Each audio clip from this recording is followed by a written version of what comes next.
Hey guys, welcome back again to the Outer Dimensions podcast. Welcome back again to the channel that talks about anything and everything movie related. Welcome back to the Outer Dimensions podcast. Normally with Dave and Dre. Dre's out ill. He's out sick. He's not feeling that well today. Dre got fired. So we have our secondary, our backup co-host Colin from EC Collecting and That Effing Figures. What's going on, everybody? Effing Figures _ podcast. So we're going to be talking this week. We're talking video game movies. Okay.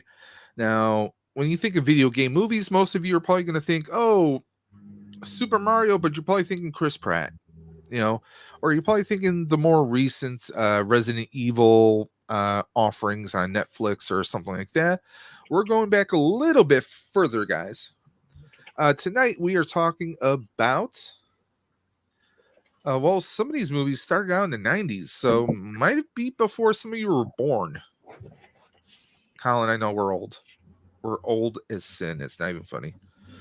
So let's go ahead and pull up the cheat sheet, which was procured and created by Dre of the Collector Safe Space, and we're hoping if Dre is watching this that he gets better soon. So here we are. We have video games turned movies, round 1, Outer Dimensions podcast. Now, as you can see, we have some movies like Street Fighter, Doom. We're not doing Doom today. That'll be on a future episode. But let's go ahead and start off with the first movie. Honestly, I think this should have been the last movie. Just my personal opinion, because we're going to save the best for last. This is a guilty pleasure. A lot of people were not too crazy about this movie. Some people weren't crazy about this movie. The people making this movie were not crazy about this movie. It is a little known secret that John Leguizamo and Bob Hoskins were drinking their asses all the way through this movie because there were rewrites. There was all this stuff going on behind the scenes. Let's take a look. This premiered in May 28th of 1993, produced by Rolando, not that Rolando, produced by Rolando Jaffe and Jake Eberts, written by Ed Solomon, Terry Runte, and Parker Bennett. Now, this starred Bob Hoskins, John Leguizamo, Samantha Mathis, got a little crush on her back then, and of course, Dennis Hopper as King Koopa. Well, he was President Koopa. He wasn't king there.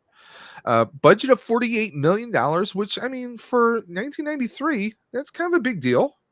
Oh, yeah. Box office, it made $39 million. So it did not make its money back. However, not a big deal.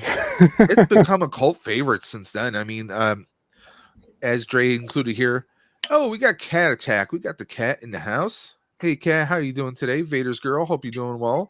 She's probably got a pile of puzzles right in front of her. Oh, I love puzzles. Well, actually, Kat's been doing some puzzle streams on her channel. Really? On weekends. She's been inviting her and other people to join live and build puzzles. No. Yeah, seriously. Man. She's been doing this. Salacious Rum has been doing it, but she's the puzzle queen. She started it. So, yeah, check out Vader's Girl's channel. Yeah. I was just looking at some new puzzles today.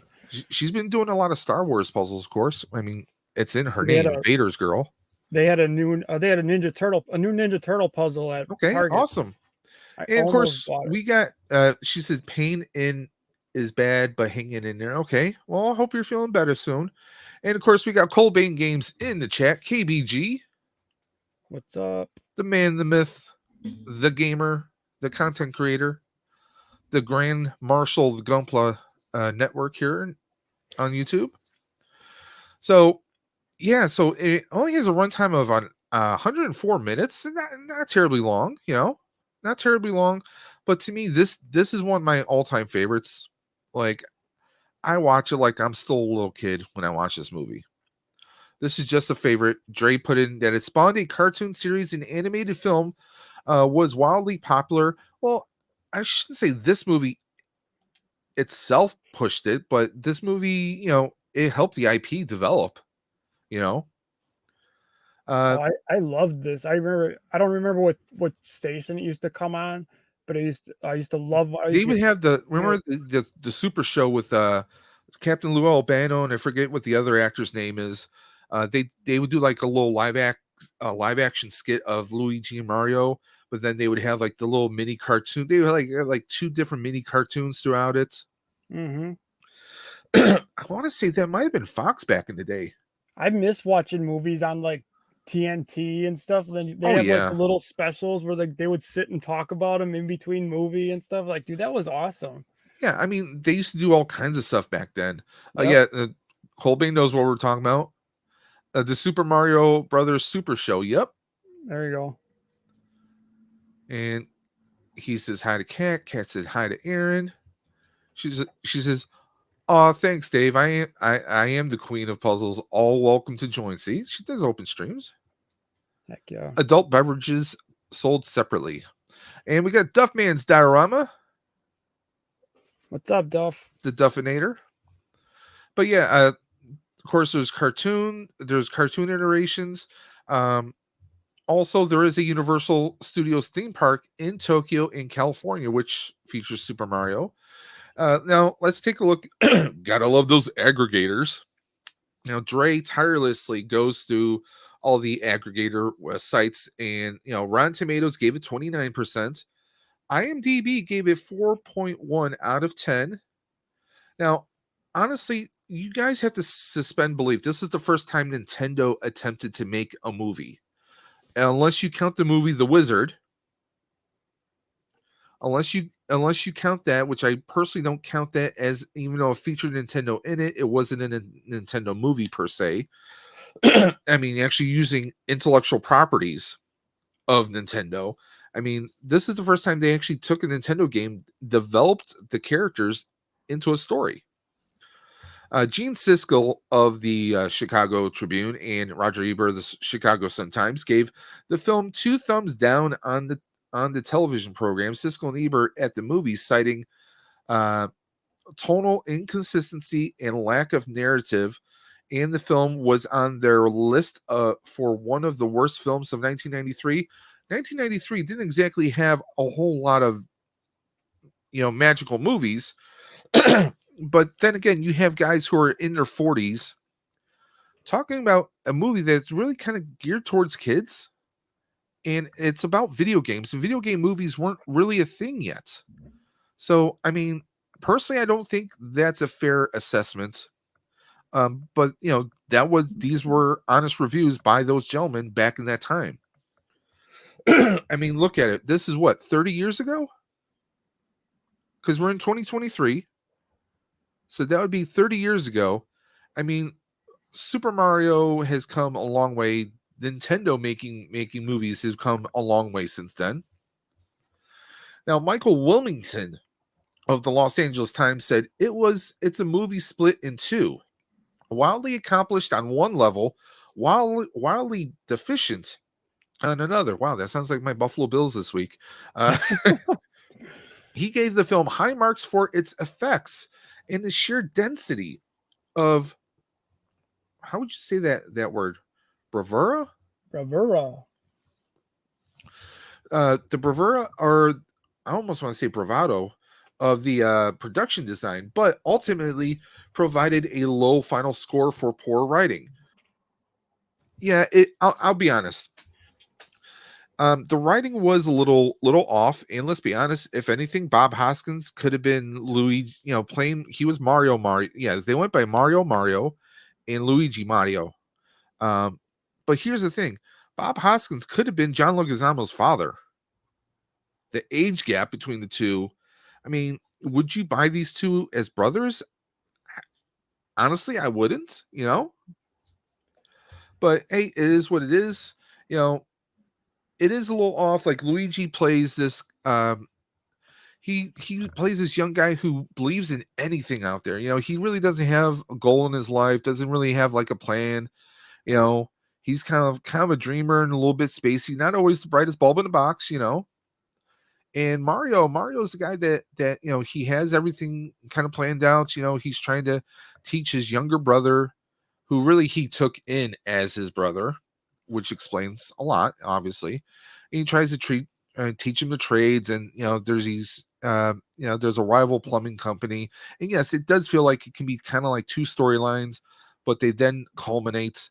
The movie writing isn't the greatest. I mean, there are some cheesy lines, and basically, long story short, the meteorite that struck the Earth actually didn't destroy the dinosaurs, but really pretty much knocked them into a parallel dimension. So you have two Earths, okay? One where obviously primates evolved into us human beings, and then you had the other world where dinosaurs evolved into humanoid-looking beings like we did, but they're a little bit different. Now, I will say this: the special effects, just like Mr. Mike Wilmington said, the special effects were on a high level and they did some very intricate details. Now, Colin, I don't know if you saw this. Excuse me. Oh, Duffman's asking where Dre is. Dre's not feeling well today, so we're doing the show. He asked us to do the show without him, so we're moving forward. Always forward, never backwards. And if Dre's hearing this, we hope he's feeling better. But one thing they did, they went on detail levels that you really don't think about at first, because okay, cars in their world, in the dinosaur world, do not run on gasoline. They run on electricity, which I thought made a crap ton of sense for one sheer fact. Gasoline is derived from fossil fuels. Okay. Dinosaurs were living beings on that dinosaur world. Obviously, they weren't encased and buried under layers and layers of dirt and the crust of the earth. So it makes perfect sense that they wouldn't have gasoline or develop gasoline products. They would only have electric products there. So that in itself made its own sense. But I mean, this is one of those movies, as I said before, I hate to repeat myself, that you just kind of have to watch and suspend belief, and don't try and think about it too much, and just have a good time. Just have fun with it. Is it cheesy? Yes. The effects for 1993 were pretty top notch. There was even product placements. They have these de-evolution rifles that they use, but they were really just repainted versions of the Super Nintendo Super Scope, which was a interactive light gun that you used with the Super Nintendo system. To me, this is one of my all-time favorites. This is a favorite movie. Again, we acknowledge that the writing is not great. Even some of the jokes are goofy. I love that Cole Bain says that he loves the Koopa Troopers. Koopa Troopers right there. They were I mean, it's funny because they get devolved, so they're all big and burly, but then they have these small little heads, small brains. Fisher Stevens is in here. He always plays these weird kind of like funny kooky characters. I mean, it's just a fun movie. I mean, if you're someone that loves crazy movies that make no sense, like say Howard the Duck, this is definitely going to be up your alley. You're gonna have a fun time with this movie. Sure, if they would have spent more time on the script, it probably would have made more sense, because it does feel like kind of like two different things. There are questions left here, and personally, the ending, they kind of did a Back to the Future ending on this. What would you say, Colin? Yeah, I mean, this movie is no Scorsese film, but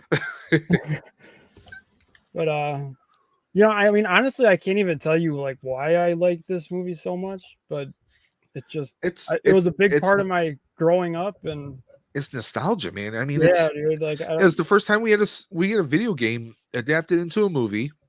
and at that John, time, like, just being yeah. Mario and Luigi, I think was just like, oh, dude, anything. It's just cool, dude. Oh yeah, we got to see Oh Yoshi, yeah, Yoshi. Yep. and I mean, it's just one of those things that are just. It's just a fun movie. Like I don't know if you guys noticed, they're wearing kind of like red and metal boots. That's how they're able to do like super jumps and Yep. kind of flying around almost. I mean, hell, I wish I had those right now. You know.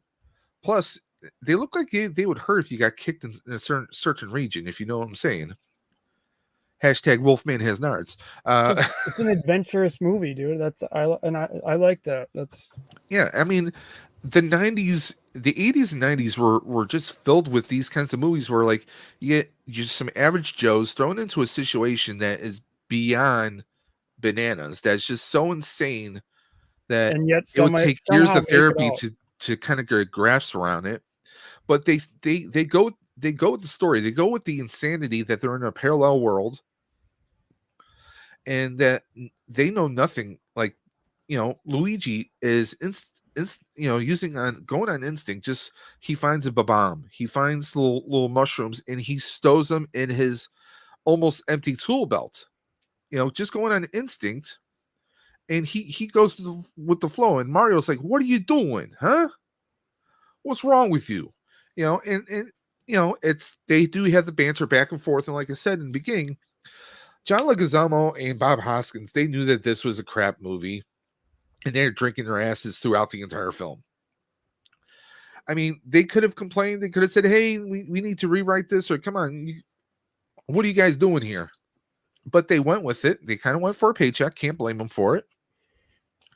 I mean, you're not exactly doing Shakespeare here, you know.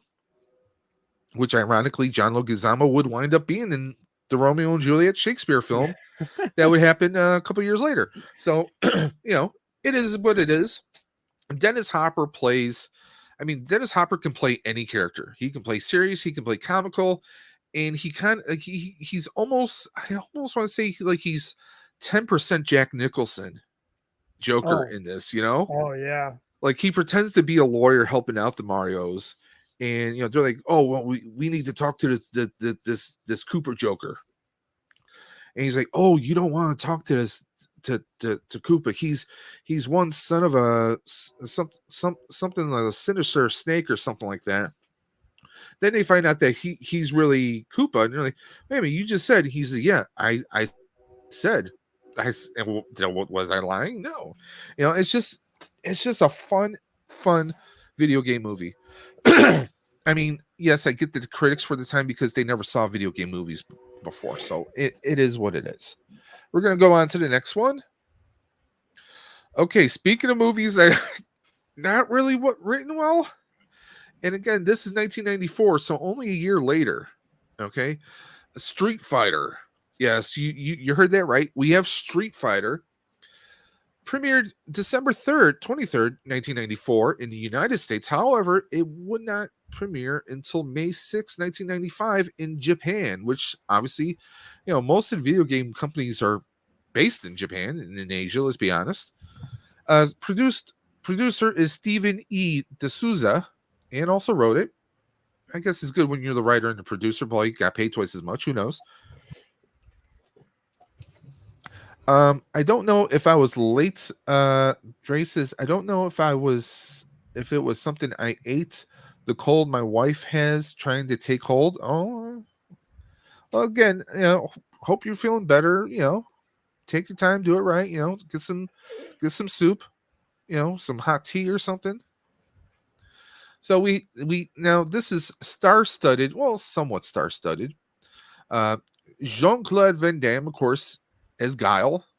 And like I was telling Colin, backstage in our green room. Yes, we have a green room. It's not green, but we think it's green. It's green. We get like Jean-Claude Van Damme. They're not the UN; they're the AN, Allied Nations. Yeah, it's what they go with. And obviously he's using his accent, but he's like rocking the big old GI Joe style American flag tattoo on his arm, which I think is hilarious, even though he's, obviously he's not from the US, but it is what it is. We have Raul Julia, Gomez Adams himself, playing the villain M. Bison, and he plays him so well, and this was Raul Julia's final film. He died, I'm trying to remember the exact time and when he died. It was a short while after, because if you watch the entire movie to its entirety, there is a Vios con Dios to Raul, a goodbye to Raul Julia. He's played a villain in so many movies, but most people will always recognize him as Gomez Adams in Adam's Family and Adam's Family Values, starring opposite Angelica Houston, Christopher Lloyd, and so many others, Christina Ricci. That's where most people know him. I know him from other stuff. He's appeared in so many films and TV shows over the years. One that always sticks out in my mind is actually a Richard Dreyfuss movie called Moon Over Parador. Like, he was like this general who gets an actor to put makeup on and pretend to be their president who passed away, so he can kind of like control the nation and all this other stuff. But he had, obviously you could tell Raul Julia had friggin' fun making this film. When you see that the characters are when you can tell the actors are having fun playing these characters, that's just the kind of experience that I would imagine a director, any filmmakers would love to have. Was this one of the best movies ever? No, not quite so much. The plot is kind of like thrown together very fast, but hey, let's be honest, this is friggin' Street Fighter. Okay. You're not going to see this movie for the storyline. You want to see the fights. You want to see those video game fights that we played so many damn times. You want to see it live action. That's why we watch this stuff, Again, we have Kylie Minogue and Ming-Na Wen, who I still have crushes on both of them. I ain't lying. They still look good for their age. Hell, what, Kylie's got to be around 50 something right now, and Ming-Na Wen, she's got to be close to, I want to say close to, she's got to be near 60. Let me do a quick search here. I have to. Okay, Ming-Na Wen is 59 years old. Like I said, she's close to it, but she still looks good for her age, man. A little known fact: she got one of her earliest jobs in show business. She was like a production assistant for Mr. Rogers. She worked on Mr. Rogers' Neighborhood way back in the day there. So, and let's take a look at Kylie. Kylie, of course, was and is a singer. She is 55. Yeah, he's still good for their ages. But we had Damien Chapa and Wes Studi, and there's a few other people in this film. Excuse me. Budget was 35 million. They made their money back. Oh yeah. They almost made it back 3 times, almost. $99.4 million US. Now, this is in the theaters. There was no, we didn't have DVD. DVDs really weren't a thing just yet. I think DVD market really hit big. I want to say later on, like maybe late 90s, maybe a few more. This might have been around the time DVDs were first coming out. Blu-rays were not even a thing yet. Around this time period, you also had laser discs. So it's the transition of laser discs to DVDs. So you really didn't have those big sales afterwards. Inspired by the Capcom fighting game, everyone knows Street Fighter. Spawned a solo film for Chun-Li. Well, I know Dre put here spawned a solo film. The IP itself was around, so they did a solo film, which I did not watch. Actually started one of the young actresses from Smallville in there. The one who played Lana Lang played the Chun-Li character. Of course, Japanese anime films. There was also an action figure line released by Hasbro. That actually, I think that 2 years ago they did a Transformer crossover of Ken and Ryu as Transformers, which I never get that thing, but hey. Leslie Phil Perrin of Sight and Sound described Kylie Minogue as Cammy, uh, hilarious miscasting as a military wench with Heidi plates. The merest glimpse of her holding a bazooka and looking mean is enough to induce giggles in the most uh, devour or I think that's the typo, devout of viewers. Oh, Colbane wants to add, they also have a Power Ranger crossover with Street Fighter as well. Yes, they do. Where Ryu and a few other people, was it Ryu, Chun Li, and I'm trying to think of who else, were given morphers. It's not canon in the Power Rangers series, but it's canon in Fight for the Grid, which is the Power Rangers fighting game. So that is canon where Ryu actually, yeah, Ryu Ranger. So he gets the Crimson Phoenix and he gets the morph. So that is a real thing. There's been a lot of Street Fighter crossovers recently because you had the Ninja Turtle one. Yep. Yeah. Let's go on here. Emmanuel Levy stated that the film suffers from the same problems that, believe it or not, impaired Super Mario. It's a noisy, overblown, effects laden, and lacks sustained action or engaging characters. Levy commented on Julia, referring to it as his weakest performances, accentuating each and every syllable as if he were reciting a Shakespearean role of grand emotional range. It's too bad for this. Too bad for this is the accomplished actor's last film and dedicated to him. Yeah, but you know what though? Again, it's a friggin' video game, people. Honestly, I think a big issue is that these critics were people who really weren't. They didn't engage in video games. These were people who really didn't, maybe never even saw, like for Super Mario, they maybe never played a video game or they never saw the Super Mario Super Show or Street Fighter. They didn't watch any of the cartoons. They didn't see they didn't look at the video games. I think if they would have looked at the video games at the existing IP itself and not just like a quick little 5 sentence write up somewhere, I think they would have seen that, hey, M. Bison is this egotistical, power hungry guy who doesn't see himself as a bad guy, but he is. And I think Raul Julia, could he have played him maybe a little bit more sadistic or fiercer? Maybe, perhaps, but there's arguments to be made for that. I think he was great in it, though. I enjoyed the hell out of it. That still hasn't changed today, though. I mean, it's still today, like that happens today with video game movies. These people that don't know anything about the video game, they review a movie, and it's like it just happened recently. I mean, if I were to sit down, okay, if I were like, okay, let's say, okay, Star Trek is a good idea, or even Doctor Who, because I am a big Doctor Who fan. They have comic books now. Now, if I were to sit down and take a read of some of these comic books that are spun off of live action and say, hey, you know what?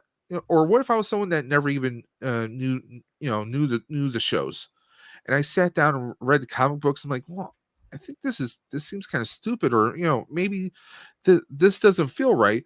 Well, unless you know where the property comes from, unless you know the origination of it, I think those critics were missing a lot. But again, this was the early days. We didn't have comic books, or should I say, we didn't have video games adapted into movies. This is like the second one, really. So again, it's people not fully being able to recognize the IP, to recognize that yes, these characters are meant to be bigger than life. These are characters that 10 and 12-year-olds were playing on video game consoles. So yeah, you're not going to get Shakespeare out of this. I mean, if you think of Street Fighter, I'm thinking like games like Bad Dudes and and so many others, Double Dragon, of course, Battletoads. I mean, those are stuff that it's not going to make sense. It will be silly for people. Speaking of silly, let's catch up here. We got Archer. We got Sal popping through. Oh, Sal, I love your Sal of the Nerds watch. That's awesome. Yeah, there you go. Giving me some Game of Thrones vibes there. Yes, sir. So yeah, we got Sal saying Street Fighter 2 and Street Fighter Alpha movies are perfect examples. We got Archer saying Colbane's in the house. Everyone's saying hello to everyone else. I love this here. Dude, Street Fighter 2, the movie and the live action movie came out the same year. No excuses.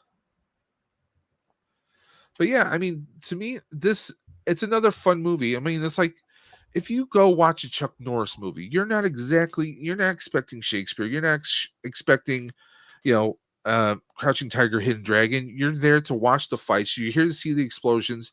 All hell is about to break damn loose, and that's why we get into it. Every single one of you guys in the chat right now have played these games. Every single one of you guys in this chat have watched these movies, and you love these movies, and that's why you're here right now. We love the mindless craziness. We're not expecting a big epic saga. We're not expecting Gladiator. We're expecting. I mean, come on, it's Jean-Claude Van Damme. Okay, we're expecting some fights. We're expecting some very bad dialogue, something that is going to be very over the top, and this movie delivers that. I mean, Van Damme he's the man, dude. I mean, does he have some anger issues? Yes, indeed. Yes, he does. But I mean, he's good at playing a good guy. He's good at playing a bad guy. Okay. Let's see here. We got Sal says, if you don't want to watch the whole movie, at least check out the last fight scene with Ken, Ryu, and Bison from Street Fighter. Yeah. I mean, it's all right there, man. I mean, it's just a fun, mindless movie, and that's. I mean, come on, video games adapted into movies. That's what they're supposed to be, okay? And yes, it was 1994, but hey, is it a little bit more polished than, let's say, Super Mario? Possibly. Arguments can be made. Arguments can definitely be made for that. But I mean, at least it made its money. And they premiered this right at Christmas too. So kids, of course, were out of school, and I'm sure parents were like, "Hey, you know what? Yeah, we're doing last minute Christmas shopping. You guys can go see any movie you want at the cinema while we do the grocery or we do the Christmas shopping." I'm sure that was kind of the gist of it, because that's something that people used to do years ago. They dropped the kids off at the arcades or the movie theaters, the roller rinks, the bowling alleys, while they went and did the shopping. And I'm sure this was kind of a big push, like, "Oh, Street Fighter. It's a movie. Let's go do it." So kids, teenagers, everyone, they're going to see it. It made its money, guys. I mean, you have any final thoughts on this one? No. I mean, to me, yes, I rewatched all the movies and I enjoyed it. I mean, yeah, is it dated? Sure. But you know what? With the fighting and everything, this, you could still have this modern day. Me and Colin were saying we would love to see some modern day updates of some of these movies, like Street Fighter. Street Fighter would be a great one. You could start from scratch, or you could have Bison come back, because Bison was pretty much indestructible in this movie. You obviously, there's so much you could do with this IP that, I mean, it's still a very popular one. Who doesn't love Street Fighter? I mean, we had Street Fighter versus Capcom for crying out loud. So there's so much you can do here. Now, we still have 2 more movies here, but before we move on, I just want to do another reminder. This Saturday afternoon at 2 p.m. Eastern, that is 2 p.m. Eastern, East Coast time, EC Collecting, Dave's Dimension, Dre of the Collector Safe Space, we will be hosting a live stream that all the proceeds are going towards a little charity that Colin brought to our attention. It is we are calling it the School Lunch Fundraiser. And you have now, Colin, when is our deadline? Is that going to be midnight Friday?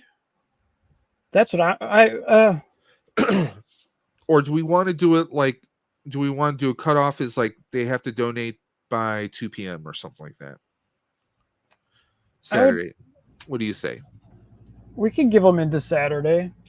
Okay, so we're going to give everyone until 2 p.m. Saturday, that at 2 p.m. Eastern Saturday, that is the start time, okay? What you have to do, the directions are right here on the screen. All you have to do is you have to go to the website, which is actually in the video description below. But in case you're not looking there, it is frac.org, frac.org/healthy -school-meals-for-all. You just have to go there, donate $10, take a screenshot of that donation, and message it to either Colin, Dre, or I on Instagram. And our Instagrams are listed right there in the video description below, but also on the screen. You just have to send us a screenshot of that donation, your real name, and your Instagram screen name. Send it to us, and you're going to be entered in. We have 5 mega boxes that we are giving away. Now, this is not an elimination wheel. We choose a name. That person gets to choose one of the prizes, or one of the prize boxes, I should say. Then we're going to choose another name a little bit later.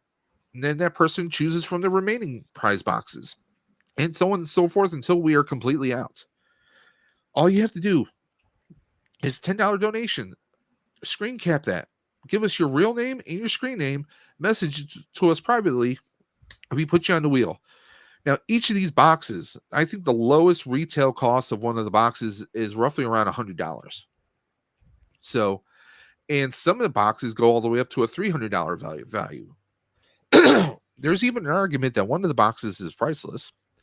We have a Marvel Legends box. We have a NECA box that we're giving away. Now, the box isn't just like one figure. It's like multiple figures. You're not going to be disappointed by any of these boxes, guys. No, these are mega boxes. Yes. So we have the Marvel Legends. We have a NECA box. We have a one-of-a-kind Star Wars Darth Maul mask made by Millennium Workshop. Rex and Millennium Workshop just made things amazing. We also have a box that is filled with Mythic Legion figures. There are, I believe, 5 Mythic Legion figures, along with some additional accessories in that box alone. I'm jealous because somebody is going to win that amazing box. You know, Mythic Legends usually go for about about $50 a piece, anyways. Yeah. So, oh yeah. I mean, varies, but yeah. I mean that alone, and then guys, there's a friggin' hot toy in the mix. We had someone who took their hard-earned money and time and ordered a hot toy. Not just any hot toy, but Luke Skywalker as featured in The Mandalorian. Okay, so we have a hot toy on deck along with all this other stuff, guys. I mean, come on. $10, that's like a cup of coffee and a snack, guys. Anyone can spare $10. Now, Colin, Dre, and I are abstaining from this giveaway, but everyone is donated, and some of us, I know Dre chose someone who's going to get his golden ticket, just like I'm going to choose someone who is going to be entered in, and these people have the chance just like any of you. All you have to do, $10, screen cap it, send us your real name, your screen name, and then you're entered in. I mean, come on, the chance to win a hot toy or the Mythic Legions or Marvel Legends or even the NECA or the mask, these are all items that are at least retail $100, if not more. And at that minimum, you're paying like 1/10 of that cost to get on in this. And what this program does is this pays for school lunches. This makes sure that that all their students are getting lunches. They're getting healthy lunches. They're getting lunches that will fill them up and get them through the day. I mean, school lunches, I mean, if you're a parent yourself, you have a niece or nephew, a neighbor's kid, this isn't just for one state. This is going nationwide. So you're gonna be making a world of difference. Those who've already donated have already made a world of difference. Okay? So please join us. And one other stipulation is you have to be present during the stream in the chat. Now, we understand that people have lives. Maybe they're working, family events, things along that nature. All you have to do is just let us know that you will not be present in the chat, and we will make some attempts to reach you during the stream. Now, after an allotted amount of time, if you are not reached, we will move on to the next person. We've already spoken to a few people who are not directly available, and they have that understanding that, after a prolonged period of time, we try and message them. If we can't reach them, we will move on to the next person. Okay. But guys, please consider making a $10 donation. It's going to make a world of difference to these kids.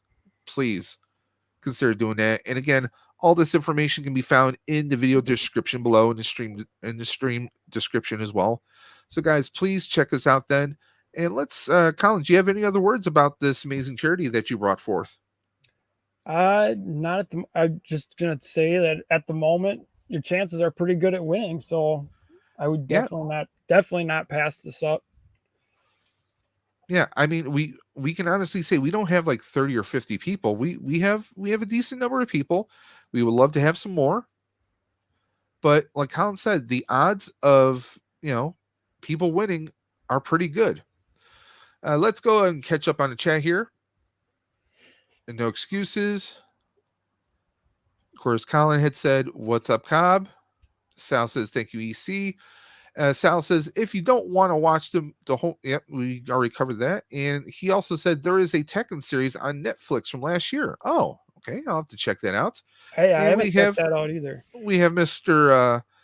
Carlos himself, T3 Collects, saying, "Hello, gentlemen. Hello, sir." Let's go on to the next movie. Speaking of video games, video game fighter movies, Double Dragon, Power, Justice, Darkness, and Light. Now this is my favorite out of them.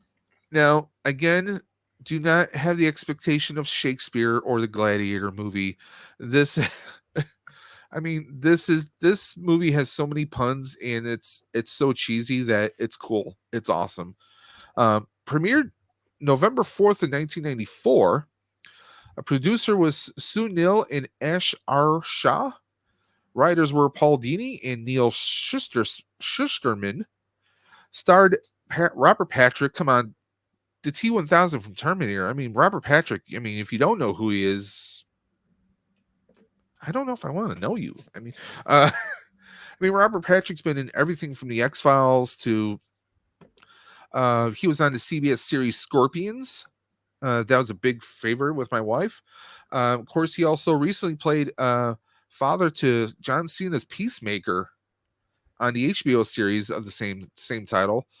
He's just one of those prolific actors. Like he will sign up for almost anything, whether it's comedy or serious action. He is there. Colby wanted to add about the anime in the movie line. But we have Robert Patrick, but check this out. We have Alyssa Milano. This is like short. I mean, this is 90s, so this is like a handful of years after Who's the Boss. I think she might have done the Poison Ivy movie, the sequel to it that she did. I mean, this is like her. She was getting away from the kiddie stuff, but she still did this one for a paycheck, obviously. We have Scott Wolf. Anyone who knows Scott Wolf, you know him most likely from Party of Five, the Fox series from way back in the 90s. And of course, Mark Dacascos. Anyone who knows martial arts movies, action movies, you know Mark Dacascos. I know I was introduced to him from Only the Strong, which was a big favorite of mine, and I'm hoping we're going to cover that in a future episode. But he has been in so many different things recently. I mean, he was in was it the third John Wick? He was the fanboy hitman who was a big fan of John Wick and felt it was an honor to face him and everything. He was also in. He's been doing a lot of different action movies lately. I mean, he's just all over the place. I mean, he even did starred in a live.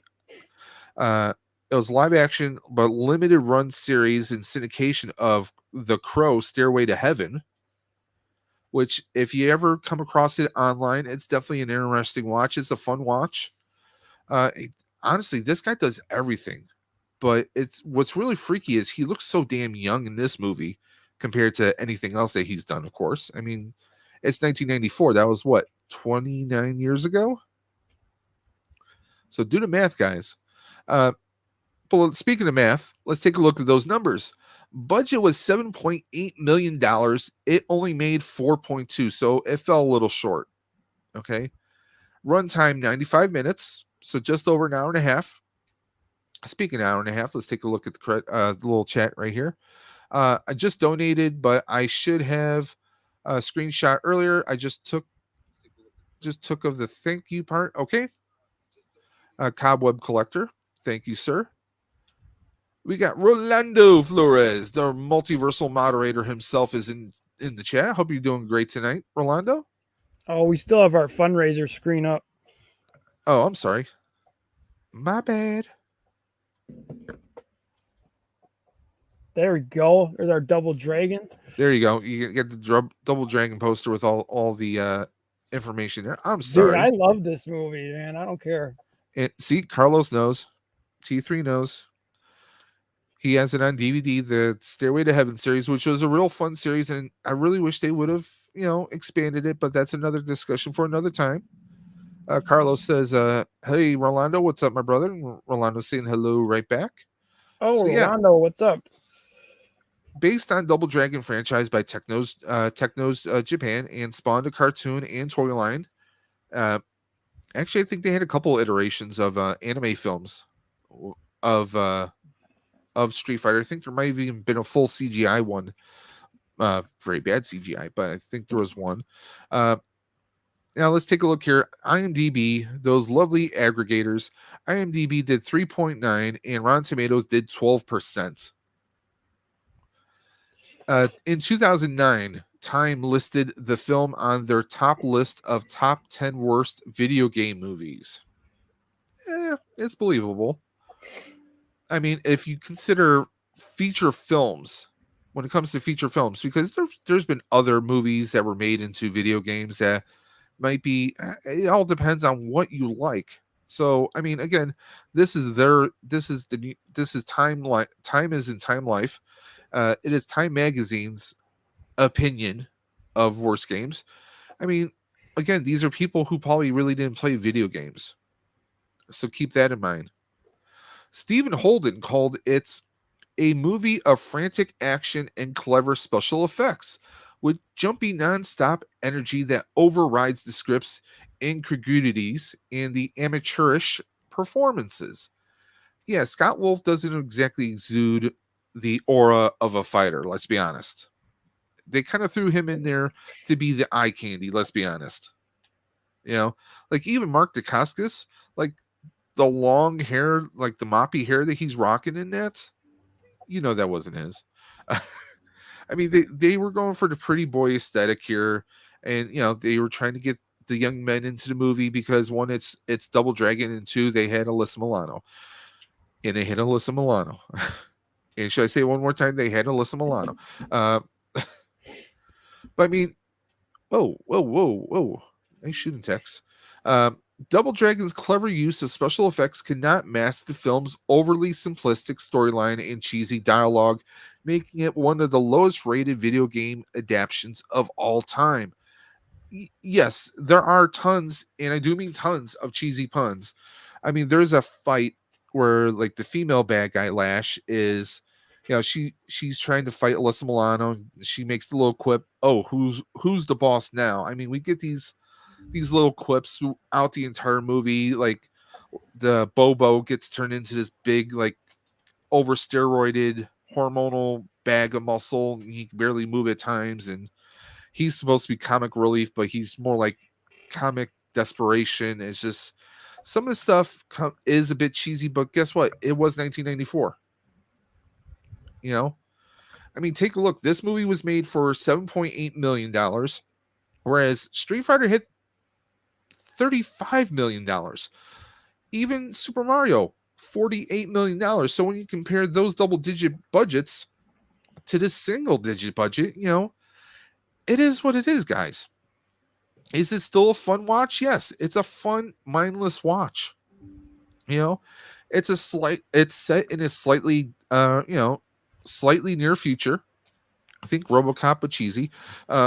It's you have LA has had a series of quakes, and there's these ongoing commercials and gags that you need these massive jacks to keep your roof, your ceiling, keep everything stable in the homes. the water, the bay in LA is like all the water is toxic, and people are driving around in these like fusion powered vehicles because you're throwing trash into this receptacle that helps fusion power the vehicles. I mean, there's a lot of weird craziness and kookiness, and for the amount of money that they had, they made a fun film. For what the budget was, I think they did a very good job. Was it a very good movie? Again, the storyline was kind of haphazard. I would have loved to have seen a little bit more background on Robert Patrick's character of Shuko. I mean, there's so much that they kind of missed on this. We got Rex. Rex is in the chat. What's up? For the record, I loved Double Dragon, and no one better say anything bad about the movie. Oh no! Hey, yeah, this movie's awesome, dude. I told Colin I still have the soundtrack. I just watched this like a couple days ago. I'm gonna watch this tonight now. I love this movie. I mean, it's a fun, cheesy, goofy time. I mean, there's even a moment when they're fighting and the two of them get knocked back and they fall back onto an old arcade game, but the arcade game is Double Dragon. So, this movie doesn't, not for one moment, not for one single moment does this movie take itself serious. It's poking fun at itself, I mean, it's like I was telling Colin, I mean, this, it's one of those movies that, it felt like it was in vein. It was like more of a cheesy vein of Ninja Turtles, Same thing with even Street Fighter. And I mean, these are mindless fun movies to watch. You're not expecting anything amazing. And again, these critics, I'm sure, were people who never played the video games. They didn't know the storylines. They didn't know the type of characters, or they didn't know that it's supposed to be nonstop fighting and it wasn't supposed to make any sense whatsoever. And T3 says, I believe Street Fighter is getting a 4K release. Well, I know Super Mario is right now out of Australia. I'm not too sure about Street Fighter, but I don't see why I shouldn't. So we've gone over these three. So let's go on to our fourth and final movie tonight.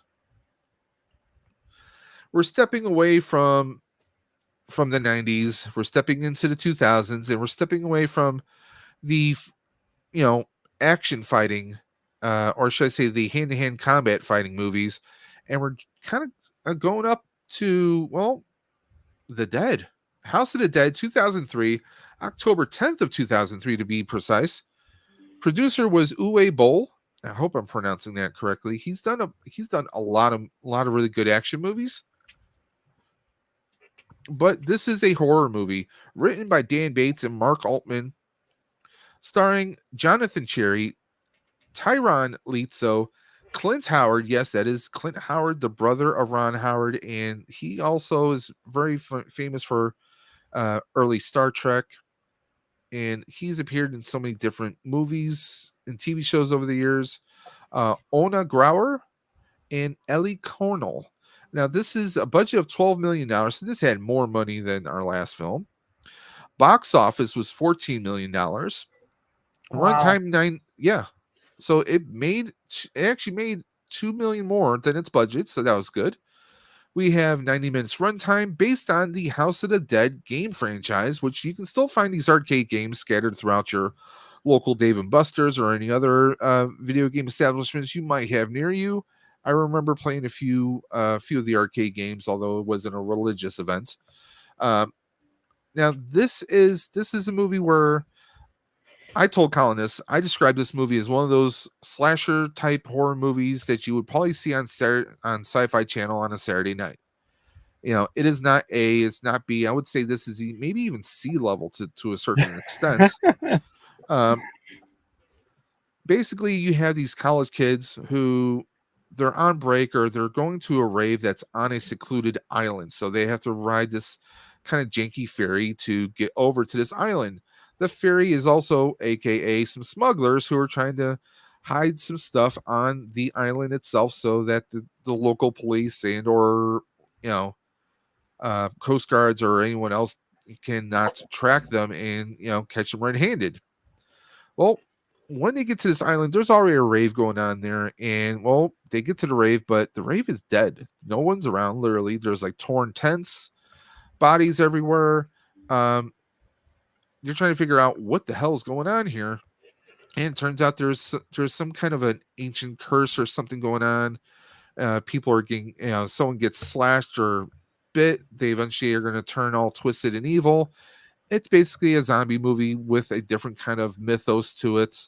There's one point where someone is clearly actually mentioning Romero, as in George Romero from Living Dead.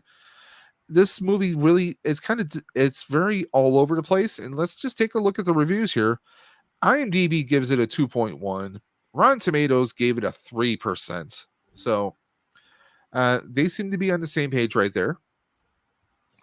IGN gave it 3 out of 5 stars, citing it as an unabashed B movie that does an incredibly decent job with a limited budget, unknown cast, and routine storyline. Like we said, it's an obligatory dead arising, and they're actually chasing after you.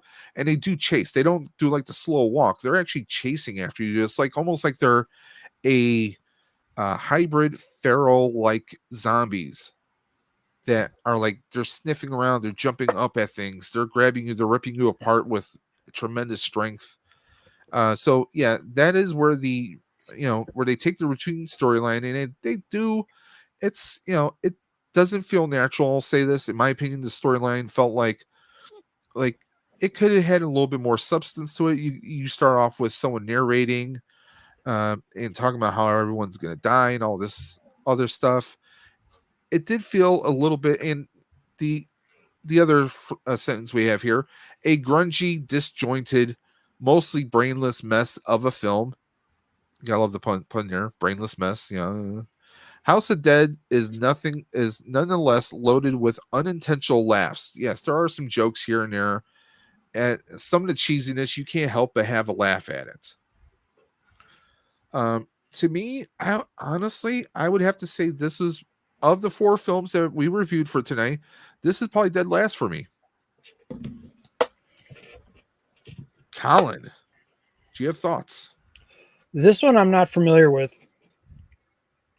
I've never even I don't even think I've ever even played these games. I am very curious to watch this one now. You can technically find this on Amazon Prime Video, but it's a rental charge of $4.99. Really? I'm sure, yeah, believe it or not. Yeah.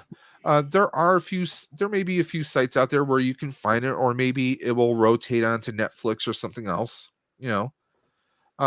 I know, like, there's a lot of different, like maybe on Shudder or something, like with their free trials or something like that. You might find it, or on Chiller, you might find it on one of those apps or one of those channels and watch it. Now you guys heard me kind of like put it down. It is enjoyable. I mean, I love a good zombie movie, but it's like I've seen some movies that had a little bit more plot to it. Like, was it Return of the Living Dead, Rave to the Grave? I think that was the 4th one. And that was like a straight to Sci-Fi Channel kind of thing. It had a little bit more substance to it. Carlos says he's seen it. I see the DVD in the bargain bin at Walmart or at Dollar General. So yeah, you can probably pick it up for around $4 or $5. It has some interest. I mean, you have some actors in there like Clint Howard and I want to say it's Tyron Lizzo. He's appeared in a lot of really good movies. So, I mean, you have a couple of good actors in there. They're just kind of picking up a paycheck here and there because they can be character actors. This, I mean, yes, it's fun. If you want to see somebody get ripped apart, or you want to see like, hey, I love zombie movies, I love undead movies, but you aren't privy to the whole mythos of their version of the undead until you get towards the end of the movie. So you're not quite sure what you're dealing with. Are they zombies? Is there a curse? What's going on here? You're not privy to that until towards the end of the movie. And yes, you get the obligatory eye candy of both great looking guys and gals. But aside from that, it's kind of, it does feel a little bit haphazard as far as the storyline goes. Again, this would be something I honestly wouldn't mind seeing a remake of. But again, Uwe Boll, who's the producer, if I'm correct, he does mostly action movies. So maybe this was kind of like maybe not the greatest script for him to direct. That could be a possibility as well. Some people have really great strengths. I mean, could you see Wes Craven doing like a Hallmark movie? No, you can never see that in 1,000 years. And not just because he's dead, but I'm just saying. I mean, you can't see John Carpenter doing like a Will Ferrell comedy. You just wouldn't. You get some directors, some writers who stick to what they know. This wasn't exactly that case, but it's still an enjoyable movie. Just like every single one of these movies, they're a video game movie, but guess what? You could still sit there, bucket of popcorn, a cold drink, and have some laughs and enjoy yourself. That's what all these movies have in common, guys. All these movies were based on video games, and are they perfect? No, but guess what? No friggin' movie's perfect. Okay. I mean, you could look at Gladiator and you could probably find a few things that you might improve upon it, although that might be pretty hard. But I mean, every film, every TV show is never going to be 100% perfect. And honestly, all these movies, you're going to sit down, you're going to have a great time, have some laughs, and you're going to enjoy yourself. Colin, anything you want to add about the movies tonight? I don't think so. Go ahead. I would love to see, one thing I didn't say is I would love to see like either a remake or a like something built off of Double Dragon. I don't know. I just love Double Dragon. Yeah, Colin was saying it gives me like yeah, you like that dystopian kind of not so bright a future. And I'm actually amazed by the budget for that movie because like for what they pulled off. Yeah, I think for what they pulled off, that was pretty damn impressive. I mean, just under $8 million. They had a bunch of special effects. They had a lot of props. A lot of friggin' props. Yeah. They had a lot of costumes because you had like different gangs who are running the city at night. The police actually have a curfew once it's dark, once night falls. The police kind of lock themselves up. It's almost Purge like, really. And I'm sorry, that car should be up there with like the greats, like the Dragon Wagon. Dude, that should be up there with like with the Dragon Wagon is definitely a very unique vehicle. Let's see if I can pull up there with the Ecto one and the whoa. Dude, I put it up there. That car is awesome, dude. I don't care what it says. That's not nice. I typed in Dragon Wagon and I'm pulling up some military vehicles here. Can we find a picture of the Dragon Wagon? Yeah, flames shooting out the back, dude. Oh man.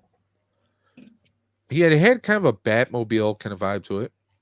Hold on, I'm going to do this.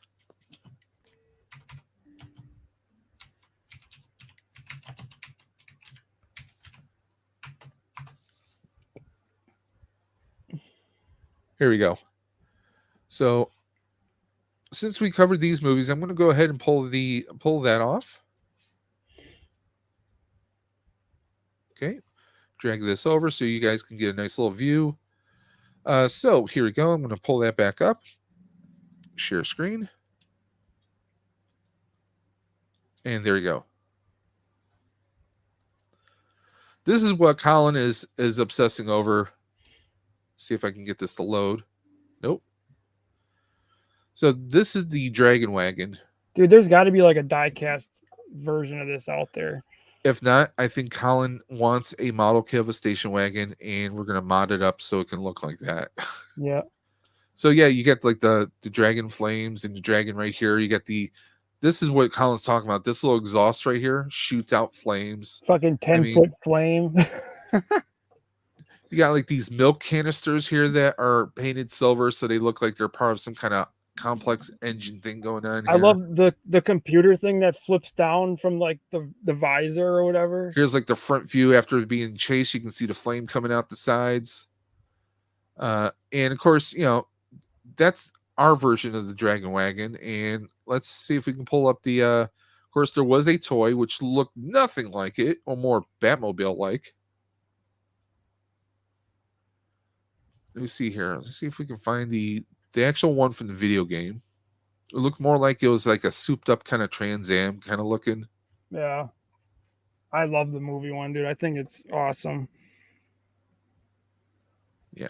Don't think I can find it. I'll have to look another time. But I mean, it's just one of those crazy. Yeah. Like here's a good picture of, yeah, the blonde, short little thing. Like it was the 90s. It was a whole thing. Thank God we don't do that stuff anymore. Like everyone was wearing cross colors.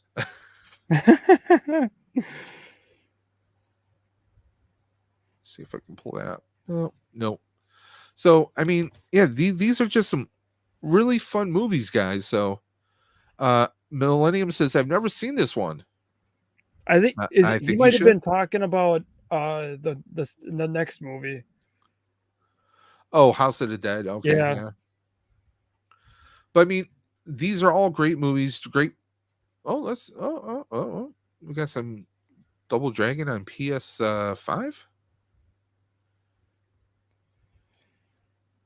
Gaiden, Rise of the Dragons. Oh, might have to look that up.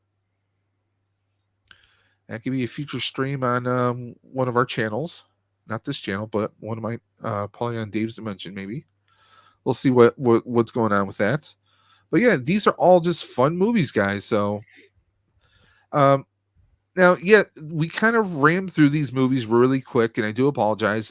Again, Dre wasn't feeling well this evening, so that's why we have the lovely Colin in his green hat co-hosting. Maybe that could be a unofficial thing in the future. He'll be like a substitute if one of us cannot make it, or well, maybe we'll have some other people on. But with that being said, this is not the last time we're doing video games. We have another batch of video game movies that we're going to be covering in the future, so please stay tuned. Also, guys, do not forget, if you want to check out current or past episodes of the Outer Dimensions podcast, you can find us wherever you get your podcasts from, Spotify or anywhere else out there. Also, right now we have so many episodes. I think Dre has a schedule of us all the way to possibly spring, if not beyond. So we're still taking a lot of ideas. We have a lot of stuff that we're going to be doing through the pipeline. The holidays are coming up, so you may see a few episodes maybe pre-taped, pre-recorded. So you may not have us interacting on screen to you, but we may be popping in the chat to respond to you when the stream goes live. That is something that will be happening because it's November. We're only a week or two away from Thanksgiving. You guys know you love your Turkey Day, or I like to also call it my sister's belated birthday. My sister was actually born on Thanksgiving. She was a turkey. Dude, the stores were crazy today. They still is a turkey, if you ask me. They were already doing Black Friday sales, dude. Yeah, that's the thing. It used to be Black Friday. And for those that don't know, Black Friday, the reason they call it Black Friday is because if a business was in the red, meaning they were in debt, they can make their money back and then some and get in the black. Black meaning profit. That's where it comes from. But they ruined Black Friday. It used to be Black Friday was like 8:00 in the morning on Friday morning. Now, a lot of stores start doing their Black Friday and their special doorbusters at like 7:00 on 7:00 at night on Thanksgiving night. But now they're like, hey, we're doing Black Friday deals now. We're doing, it's like, well, it's not Black Friday then. It's just, it used to be just called cyber deals, You'd wake up early after Thanksgiving, go get your coffee and stuff, and go stand in line, dude. No. As someone who worked retail for I did too. I worked Toys R Us. I worked Lord and Taylor department store at the Galleria Mall in Cheektowaga, New York. And I always worked the day after Thanksgiving. And I would always work the entire weekend in day before Christmas and the day after Christmas. Those were the worst days ever. Yeah, ever. Everybody had to work Black Friday. There was no. Yeah. There was you. I mean, you had to be on your deathbed to get out of it. Oh, definitely. And you'd have to get. I mean, if a store opened at 6 and you're an employee, you had to be there like 5 or so. Oh yeah. Logistically, and then try getting into the store. No joke. Yeah, I did the years when they the first years they started doing it like on Thanksgiving night. Dude, that sucked. We gave up our Thanksgivings. We didn't even have a Thanksgiving those years. Who you Because telling? we'd have to go get ready for it at the store. And then I was always the first shift. So yeah, it sucked. Oh, definitely, man.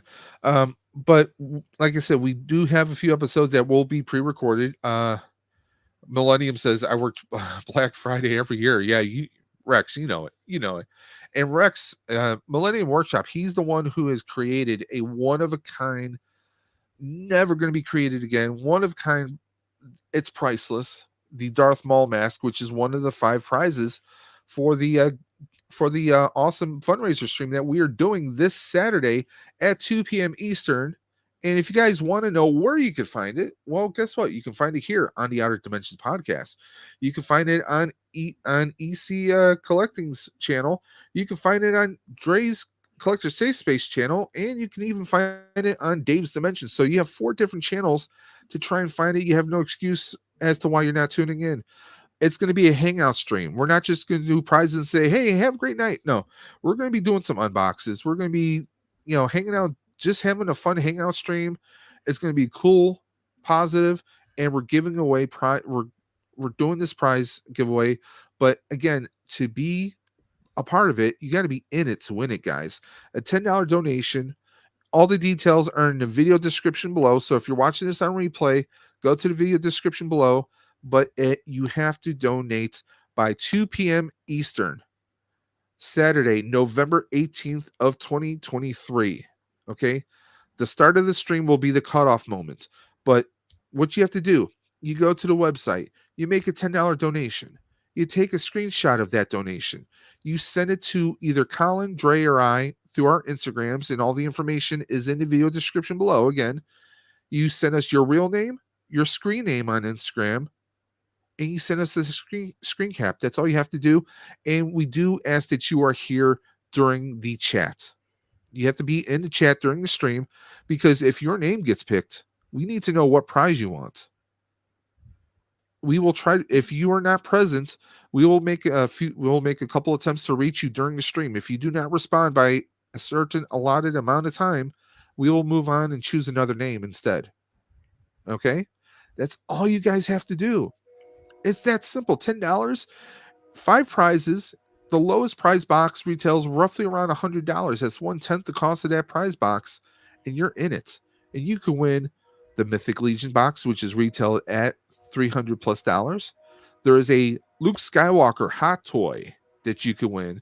Luke Skywalker, as featured in Mandalorian. We have a Marvel Legends box. We have a NECA box. Guys, even if it's something that maybe you don't necessarily collect, you're going to know someone who does. You can do trades. Maybe if you wish to, sell it yourself to someone, break into different deals, or maybe just give it as an awesome gift to someone that you know. It's up to you guys. But it's a no-brainer. $10 is like the cup of coffee and a snack, guys. So please join us this Saturday at 2 p.m. Eastern on any of our channels. Colin, what do you have featuring on your channel this week? You have anything coming up? I just have reviews. I don't have I might drop a toy hunt on a review of what? Friday. That's a secret, dude. I mean, is it NECA? Is it Hot Toy? Is it yeah? I'm still doing all my NECA horror reviews. Okay. So I still got some of those coming up. You don't have to tell us exactly what it is, but you can sprinkle a little bit of cheddar for us. I got a surprise unboxing. Hopefully, I'll be doing Friday when it gets here. If it shows up Friday in one piece. It's not a severed head, is it? Beyond, no, kind of. It might be. I mean, that's a badass. You do collect a lot of horror there, so yeah, why not? I'll be jumping on right away to do that one. Millennium says whoever wins the mask. It's a badass mask. It is a Darth Maul mask that he created as a special one-off. It's something unlike you've ever seen before. I'm pretty sure it's autographed too. Yeah, it should be. I mean, it's made by him. And if you guys know, Rex, he makes the craziest things. I mean, once my situation of finances gets resolved, there is something I may want him to possibly make in the future. Yep. See, but Rex knows I got a big review Friday. There's your hint right there. Okay. I think I know now. Okay. Yeah. I think I know because I know what Rex specializes in. So yeah, okay. But guys, it's been an awesome stream, guys. Probably one of our fastest ones because I probably talk nonstop. See, Dre's not here, so I have to be the one who's nonstop talking. Also, guys, please check out the Collector Safe Space on YouTube. Dre's been doing some throwback videos, pulling out past figures and re-releasing some of his old videos with a little bit of new takes on them. So please check his channel out. Also, if you guys are not already subscribed to the Collector's Safe Space, why the hell not? Honestly, I'm not just saying this because Dre is one of my friends. He knows so much about anime. He knows so much about Sentai and Kamen Rider and just any like Japanese IP imports. I mean, he's got an amazing collection, but he's such a wealth of knowledge, guys. He's an educator, he's a father, he's a best friend. You guys should definitely check him out. He's got some of the best contents around. But we know YouTube doesn't always suggest and push amazing content. Sometimes it's people who have larger numbers that is what talks. But please check out his channel. As a personal favor from me and from Colin, go ahead and check out the Collector Safe Space. And we will be having this month, during the month of November, we put the mental health stream on hold, mostly because of holidays and things being so rushed. And there's also some emergencies that happened on both my side and Andre's side. But we're looking at getting it back up and running for December.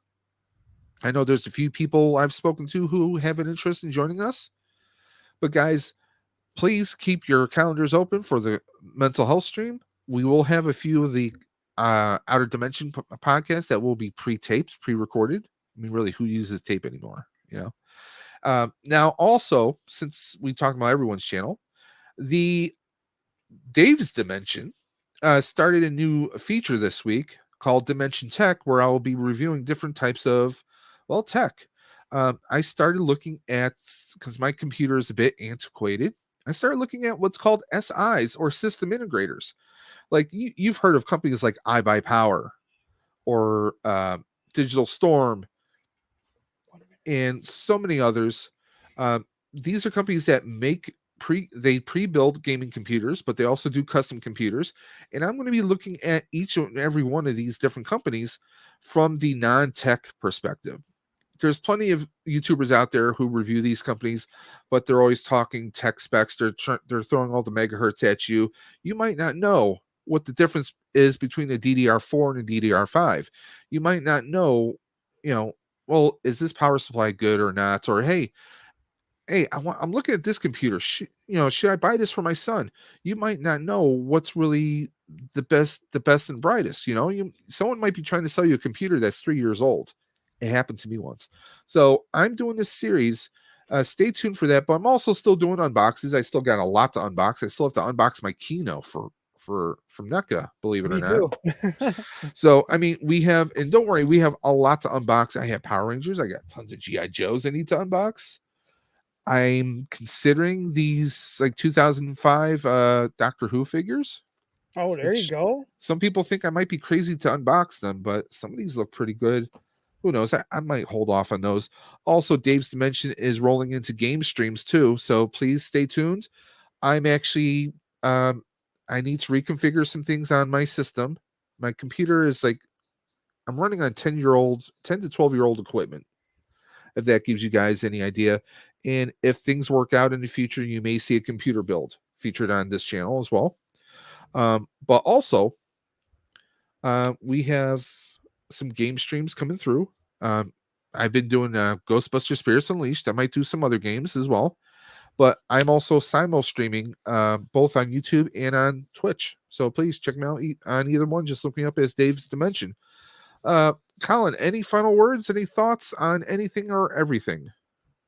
No, I think we covered it. Okay. Once again, I want to thank EC Collecting. And guys, please, if you're not following EC Collecting, or his other channel at FN Figures Podcast. That's FN Figures _ podcast. And of course, you can always find Colin on Instagram at ec.collecting on Instagram. So please check him out. And don't forget, this Saturday afternoon, 2 p.m. Eastern, we're going to have a blast. I know Saturdays are usually filled with a lot of live streams. I believe the Toy Duo or the Toy Team, as they call themselves, Vern from Oakhurst Studios, him and his gang, they've been doing 12 p.m. streams, so we won't conflict with them. I'm not sure of anyone else who really does in our toy community who's on in that time frame. So it should be just a fun hangout stream. I want everyone to come through the chat. We'll have some open links if anyone wants to come in and hang out. But we may have to do a rotation so we can have a steady flow and everyone gets a chance to come in. But guys, you have until 2 p.m. Eastern, November 18th. That's this Saturday, before 2 p.m. Eastern, to donate $10. Send us that screen cap with your name, your screen name, and please be in the chat so you can win these prizes. This is not an elimination wheel. We are spinning a wheel. A name is chosen. That name gets to choose. If they do not respond to us within an allotted amount of time, we move on to another name. So, guys, 1, donate and make a world of difference to these kids. And 2, be in the chat. It's the difference between you maybe missing out on a Star Wars hot toy, a Star Wars mask by Rex from Millennium Workshop, some Marvel Legends, a NECA box, or Mythic Legions. Yes, we said Mythic Legions. Yep. Any one of these boxes is a big come up. And you guys don't have to worry about shipping either. It's all within the United States, within North America. We are taking care of that shipping. But guys, please consider making a difference. We had set a goal of $500. We're not there yet, but we're hoping by the start of that stream that we will be, guys.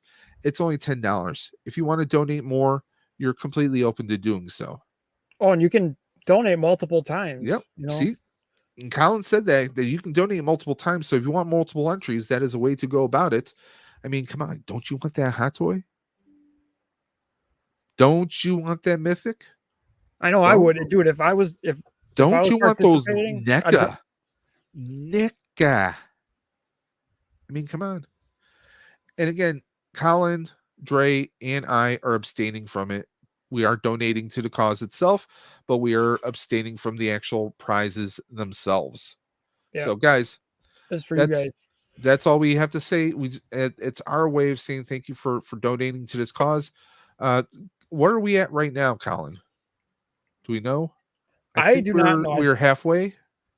I think Dre knows. Well, I spoke to Dre, I think last night. He had said that I think we were close to half. We were, I think, just past halfway. So, I mean, we still have a few more days, guys. Please keep this in your minds. I think there'll be a little jump on Friday. I'm hoping. Well, yeah, payday for some people. Yeah. So fingers crossed. I know of a few people that have said Friday. So. Yep. So Friday we just need to start messaging a bunch of people, like, hey, buddy, hey, come on, that's right there, buddy. Thought you're gonna donate. Come on, hey. I'm just gonna post to Instagram every 10 minutes. You know it. Spam Instagram. So guys, until next time, this is Dave from Dave's Dimension. This is Colin of EC Collecting, and of course, Dre is here in spirit. Dre of the Collector's Safe Space. We just want to say, watch your head out the portal, and we'll catch you on the flip side. Take care, guys. Later, guys.